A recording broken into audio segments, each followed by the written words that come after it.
So another small how-to, this time on VSS and Gearbox for the EMU.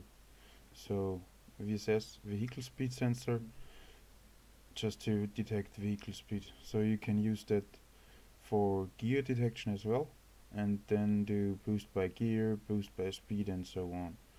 It's also necessary for traction control, I think, and other things like that. So on cars there's, generally speaking, two types of sensors. For one, that's a VR sensor, and second, that's a Hall sensor. So the VR sensor is a passive sensor, which means if in operation it outputs a voltage, so it produces a voltage. The Hall sensor is an active sensor, which means you have to supply 5 volts to it.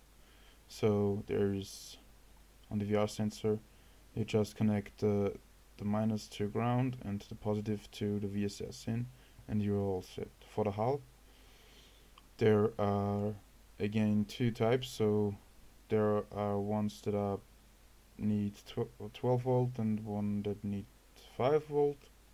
So if you have a 5 volt sensor, you can use the 5 volt supply from the EMU, which is B23 on the classic and B26 on the black.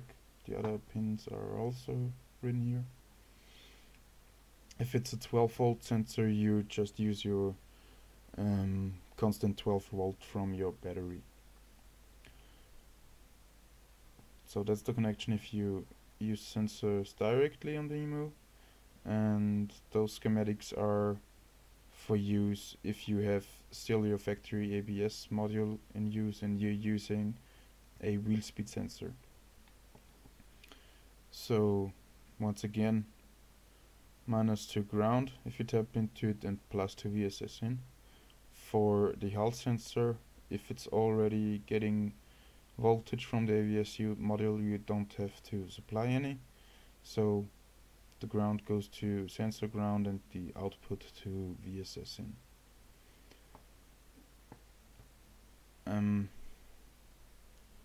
Then there's the question, how do I know if I have a Hall or VR sensor? And normally you can tell by the pins. So most VR sensors are 2 or 3 pin, so plus, minus, and a screen, but the most of them are 2 pin. And Hall sensors are most of the time 3 or 4 pin. And the pin outs, just Google it. It's very car specific. If you made all the right connections, the sensor should be working. And to get it calibrated, you have to go into your EMU client, open sensor setup, VSS and Gearbox, and there is then gear detection type. So if you're using a sensor, it's calculated. The speed source is a sensor, in my case a VR sensor. You choose your trigger edge, which is not that important on a VSS. So just use rising or falling and see which works out for you. I used rising and it did work. Then frequency divider is your course adjustment for the vehicle speed, and speed ratio is your final adjustment.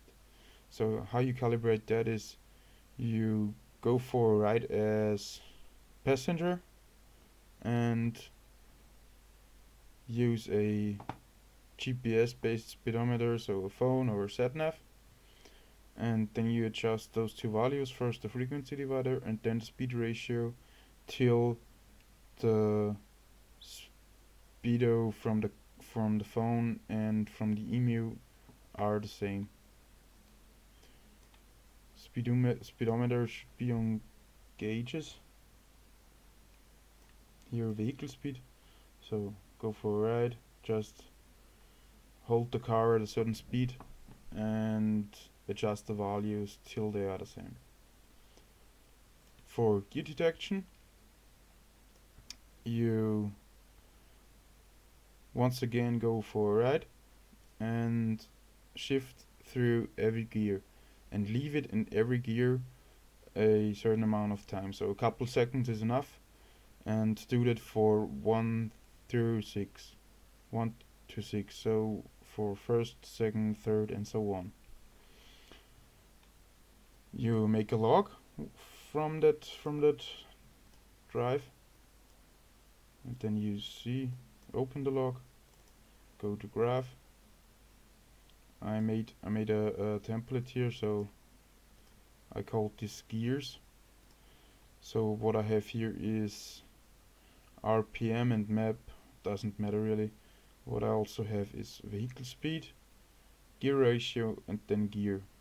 And if you've made this correct afterwards, you should be getting a gear readout. So what you do is I search for the rowing through gears in the log. I don't know.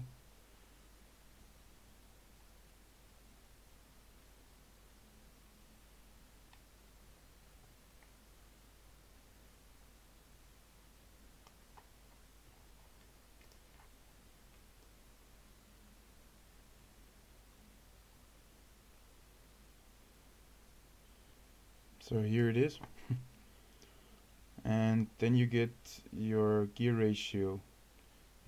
You choose gear ratio for the graph, gear ratio, gear, vehicle speed, and you should be all set. So here's where I start off, and then there is first gear. And first gear, it fluctuates between 14.3 and 14.6. Just use the medium value of that. So let's say 14.5 is first gear for gear ratio, and that's what you enter here for gear 1. You do that for all the 6 gears. So for example, here is a second gear, which is 23.5, about 23.5. You enter that in here, and you do the same with 3, 4, 5, and 6. So that's 3, 4, 5, and 6th gear. After you've done that, you have all your gear ratios for the every gear here, and you should now have a working vehicle speed, so working speedometer, and a working gear indicator, which can be used then for functions like boost by gear and so on. So thanks for watching. I hope you found this informative. I will put the schematic pic in the video description.